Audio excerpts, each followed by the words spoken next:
दोस्तों हम सभी जानते हैं कि चीन की जो नीति है पूरी तरीके से विस्तारवादी है और कहीं ना कहीं बहुत सारे देशों के ऊपर जो है वो अपना हक जमाते रहता है, अपना अधिकार जमाते रहता है कि यह देश जो था पहले मेरा था। यह देश के ऊपर जो था तो कभी हमारे देश के राजा महाराजा वहाँ पर शासन करते थे और कहीं ना कहीं ऐसे ही बहाना करके जो है बहुत सारे देशों के साथ जो है चीन का सीमा विवाद है। जिस देश के साथ चीन की सीमा लगती है उसके साथ भी विवाद है और कहीं ना कहीं जिस देश के साथ चीन की सीमा नहीं लगती है उन देशों के साथ भी जो है चीन का बहुत ही पुराने और बहुत ही गहरा सीमा विवाद है। तो ऐसे स्थिति में आज की इस वीडियो में मैं आपको बताने वाला हूं कि आखिर चीन की जो विस्तारवादी नीति है इससे दुनिया को किस तरीके से खतरा पैदा हो सकती है और आखिर चीन जो है आखिर इस तरीके से दूसरे देशों के जमीन के ऊपर दूसरे देशों के ऊपर उसका नजर इस तरीके से क्यों है और उसका विस्तारवादी नीति, उसकी कम्युनिस्ट पार्टी की नीति, शी जिनपिंग की नीति क्या है।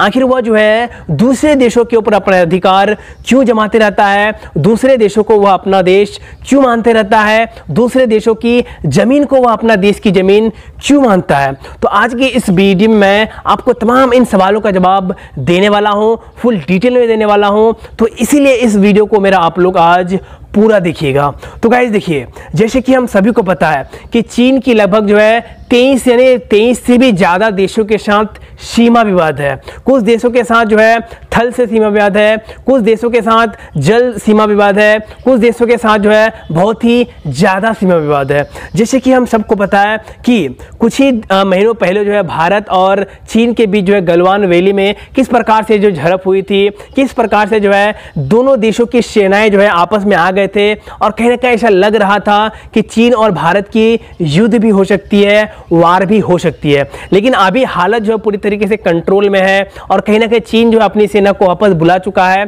और ऐसे स्थिति में जो है भारत और चीन की अगर युद्ध हो जाती तो ऐसा लग रहा था कि अगर भारत और चीन का युद्ध होता तो पूरी दुनिया जो है तीसरी वर्ल्ड वार में जा सकता था, क्योंकि जो है चीन के सपोर्ट में भी कुछ देश आता और भारत के भी सपोर्ट में कुछ देश आता और ऐसे स्थिति में जो है तीसरा वर्ल्ड वार होना तय था। तो दोस्तों सबसे पहले हम लोग जान लेते हैं कि चीन ने जो है कितने देशों के ऊपर जो है अपना अधिकार जमाता है और वह जो है कितने देशों के ऊपर अपना अधिकार जमाने के बाद जो है वहां पर पूरी तरीके से कब्जा कर लिया है, उस देश को, उस देश की जमीन को जो है अपने देश में मिला चुका है। तो जैसे कि आप सबको पता है कि चीन के साथ जो है बहुत सारे देशों की सीमा विवाद है और कहीं ना कहीं बहुत सारे देशों को जो अपने देश में मिला भी चुका है। तो यहाँ पर 1945 में जो सबसे पहला उन्होंने देश के ऊपर कब्जा किया था वह था मंगोलिया। जी हाँ दोस्तों, मंगोलिया कभी एक देश हुआ करता था, वो पूरी तरीके से एक फ्रीडम कंट्री था। लेकिन चीन ने जो है 1945 में लगभग मंगोलिया के 11.83 लाख वर्ग किलोमीटर जमीन को जो है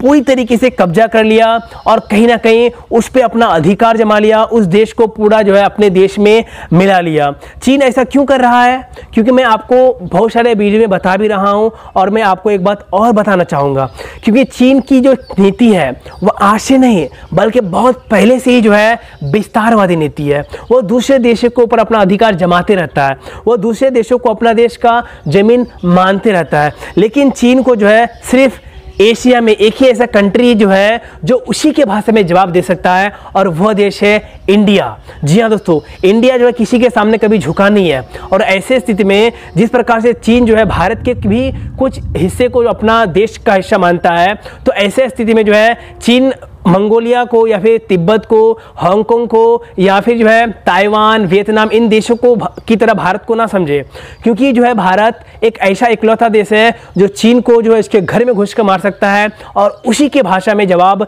दे सकता है। अब दोस्तों यहाँ पर बात करते हैं कि आखिर चीन की जो है मंगोलिया के अलावा भी जो है कितनों देशों के ऊपर वह अपना अधिकार जमाता है और कितनों देशों को वह जो अपना देश में मिला चुका है। तो सबसे पहले मैंने आपको बताया कि मंगोलिया को जो है 1945 में उसके ऊपर पूरी तरीके से कब्जा कर लिया और उसे जो है अपने देश में मिला लिया। अब यहां पर बात करते हैं हांगकांग की। जी हां दोस्तों, हांगकांग कभी भी एक जो है एक इंग्लैंड का उपनिवेश हुआ करता था, लेकिन जो है वह जब इंग्लैंड जो हांगकांग को आज़ाद कर दिया तो उसके बाद जो है चीन ने पूरी तरीके से हांगकांग के ऊपर कब्जा जमा लिया और कहीं ना कहीं उसके ऊपर अपना अधिकार जमा लिया। अभी वहाँ पर जो है वहाँ हांगकांग के लोग ऐसा बोल रहे हैं कि चीन की जो दमनकारी नीति है, चीन जिस तरीके से हांगकांग के लोगों के ऊपर अपना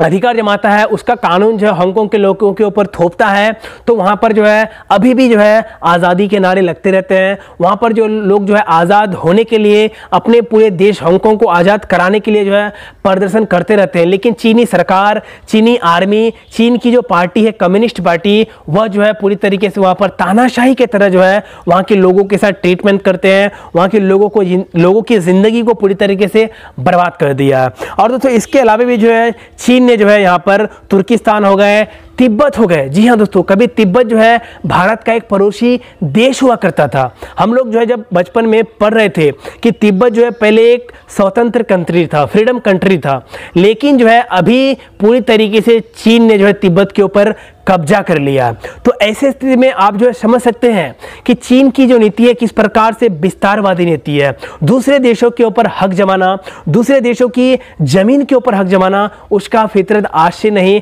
बल्कि बहुत ही पहले से है। और ऐसे स्थिति में हम सभी जानते हैं कि चीन जो है, चाहे वह ताइवान के साथ हो जाए या फिर जापान हो जाए और नॉर्थ कोरिया हो जाए, उत्तर कोरिया हो जाए, यानी बहुत सारे देश, फिलीपींस हो जाए, अफगानिस्तान हो जाए, भारत हो जाए, और भी बहुत सारे देशों के साथ जो है चीन की सीमा विवाद है। और कहीं ना कहीं बहुत सारे देश, छोटे छोटे देशों को जैसे कि ताइवान को, पूरे ताइवान को ही चीन अपना क्षेत्र मानता है। चीन बोलता है कि ताइवान पर जो है कभी जो है चीन के राजा महाराजाओं का शासन हुआ करता था, और चीन के राजा महाराजाओं का शासन हुआ करता था, और इसी के मुताबिक जो है यहाँ पर चीन पूरे ताइवान को ही अपना देश मानता है। और कहीं ना कहीं इसके अलावा भी जो फिलीपींस हो जाए, इंडोनेशिया हो जाए, वियतनाम हो जाए, यानी बहुत सारे छोटे छोटे देशों के ऊपर चीन अपना अधिकार जमाता है, उसके साथ सीमा विवाद है। तो इस तरीके से आप समझ सकते हैं कि चीन की जो कम्युनिस्ट पार्टी है, चीन की जो गवर्नमेंट है, उसकी नीति कितना घटिया है। और कहीं ना कहीं चीन को बस एक ही देश जवाब दे सकता है,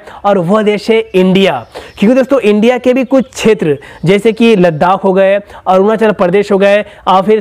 तिब्बत हो गए, और भी यहाँ पर जो छोटे छोटे भारत के बहुत सारे शहर को है ना, सिक्किम हो गए, तो इन तमाम शहर को जो है यहाँ पर चीन अपना मानता है और बोलता है कि यह भी अरुणाचल प्रदेश, लद्दाख जो है चीन का कभी भूभाग हुआ करता था। और कहीं ना कहीं वह चीन यह गलत सोच रहा है कि भारत ताइवान की तरह नहीं है, भारत तिब्बत की तरह नहीं था, भारत यहाँ पर मंगोलिया की तरह नहीं है, हांगकांग की तरह नहीं है जो उसे जो है आराम से कब्जा कर सकता है। भारत जो है चीन को उसी की भाषा में जवाब दे सकता है। और कहीं ना कहीं अगर चीन जिस तरीके से अभी गलती कर रहा है भारत के साथ सीमा विवाद में उलझा करके, तो ऐसे स्थिति में चीन भूल रहा है कि भारत जो है 1964 का भारत नहीं है। अब भारत पूरी तरीके से बदल चुकी है, और जिस तरीके से उसकी विस्तारवादी नीति है, तो उसकी विस्तारवादी नीति को पूरी तरीके से खत्म कर सकती है, और कहीं ना कहीं उसे उसी की भाषा में जवाब दे सकता है। ऐसा मैं 100% बोल सकता हूं, क्योंकि आज की भारत और उस समय की भारत में जो है बहुत ही ज़्यादा अंतर है।